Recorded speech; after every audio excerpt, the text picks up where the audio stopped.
everyone. Today we will discuss lesson number 11th and keep it continue.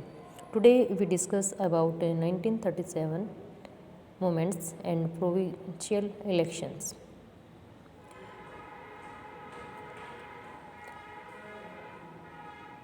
Importantly, the provincial election of 1937 seemed to have convinced the League that Muslim were a minority.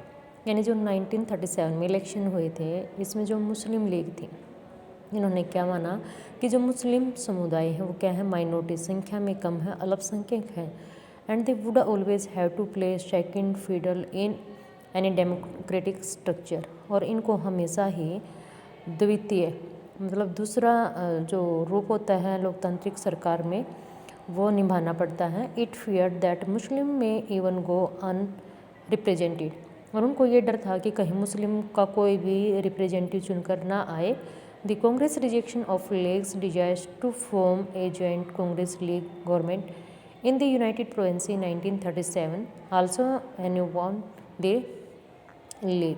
लेकिन कांग्रेस ने इस चीज़ से मतलब मना कर दिया और एक इच्छा जाहिर की कि 1937 के जो यूनाइटेड प्रोविंसियल के हमारे क्या होने थे इलेक्शन, इसमें मुस्लिम और जो कांग्रेस हैं दोनों मिलकर ही क्या करेंगे, अपने अपने मेंबर लेके आएंगे और चुनाव लड़ेंगे.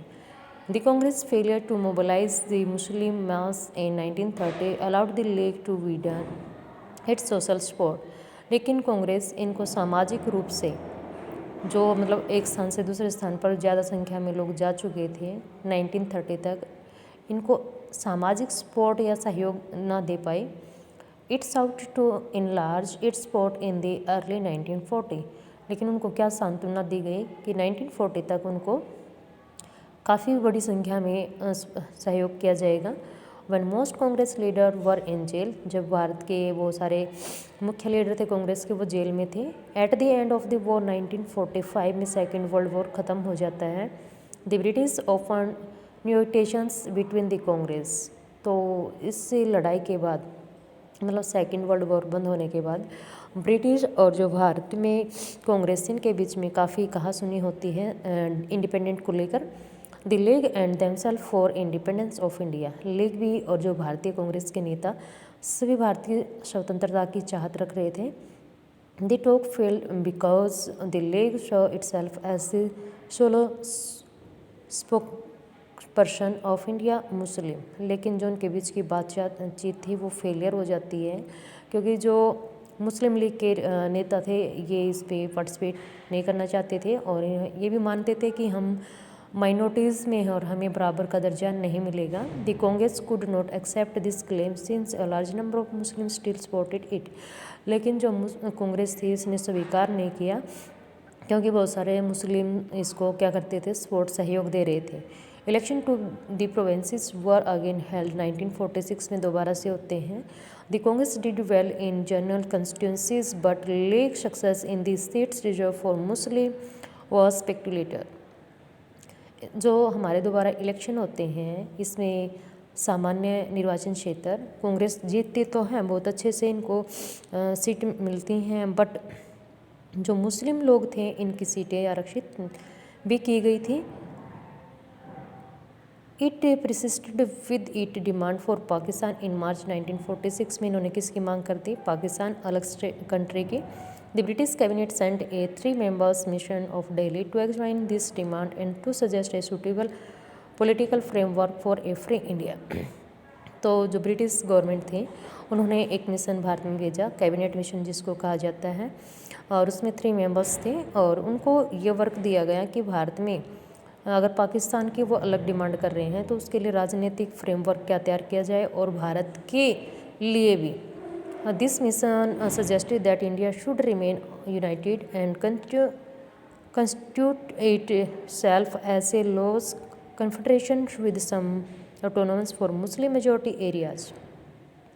उनका मुख्य उद्देश्य क्या था, कि क्या सुझाव देना था भारतीयों को कि वो एकता बनाए रखें अपने निर्वाचन क्षेत्रों में, और जो मुस्लिम हैं जहाँ पर ये संख्या में ज़्यादा हैं वहाँ अपने स्वायत्त गवर्नमेंट की इन्होंने भी बात करना स्टार्ट कर दिया था. जैसे कि पूर्वी पाकिस्तान और पाकिस्तान, इन्हीं में ज़्यादा मुस्लिम लोग मेजॉरिटी में थे, but it could not get Congress and the Muslim League to agree to specific detail of the proposals। लेकिन इसमें क्या है, मुस्लिम और जो कांग्रेस के नेता थे ये सहमत नहीं हो पाए। Partition now became more as less inevitable.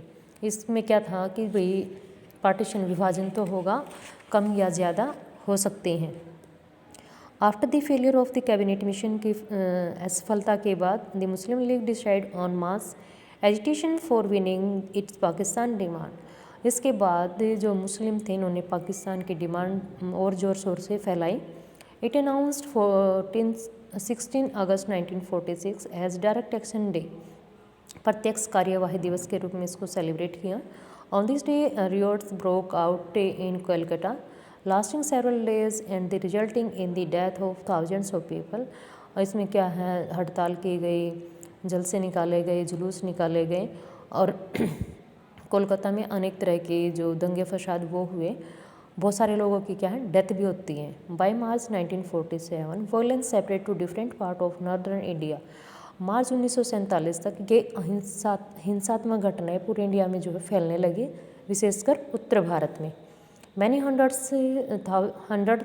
thousands people were killed and numerous women had to face untold brutalities during the partition। इसमें हजारों की संख्या में लोग जो मारे गए और महिलाओं को भी अनेक प्रकार की समस्याओं का सामना करना पड़ा इस विभाजन के दौरान।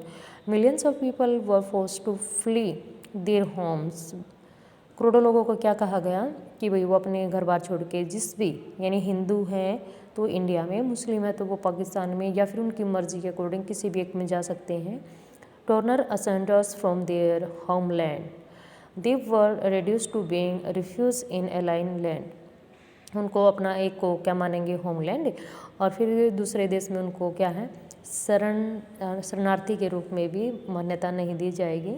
Partition also meant that India changed.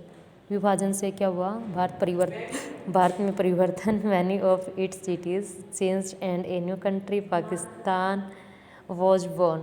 और इसमें क्या है, बहुत सारे शहरों में परिवर्तन जिसमें एक नया कंट्री बनता है Pakistan. So this joy of our country independence from British rule came mixed with the pain and violence of partition. लेकिन हम ये खुशी तो क्या हुई कि हमारा देश स्वतंत्र हो गया, किससे, ब्रिटिश गवर्नमेंट से, ब्रिटिश रूल से। बट इसमें क्या हुआ, एक मिक्सअप, एक पेन, एक दर्द भरी घटना और हिंसात्मक क्या हुआ, विभाजन। वो कौन सा विभाजन, भारत और पाकिस्तान, दो रूप हमारे सामने फिर देखने को मिले। तो इस प्रकार से जो भारत का पार्टीशन है वो हो जाता है। बहुत से लोग क्या घर मतलब ना तो वो पाकिस्तान में काउंट किए ना ही इंडिया में, और मतलब मौत के घाट उतरना, दुखी होना, इस प्रकार की काफ़ी लंबा स्ट्रगल। यानी एक तो वो स्ट्रगल जो ब्रिटिश ने हमारे साथ किया, दूसरा वो जो हमने आफ्टर इंडिपेंडेंस या मतलब 15 अगस्त से पहले भी सफ़र किया। Thank you, have a nice day.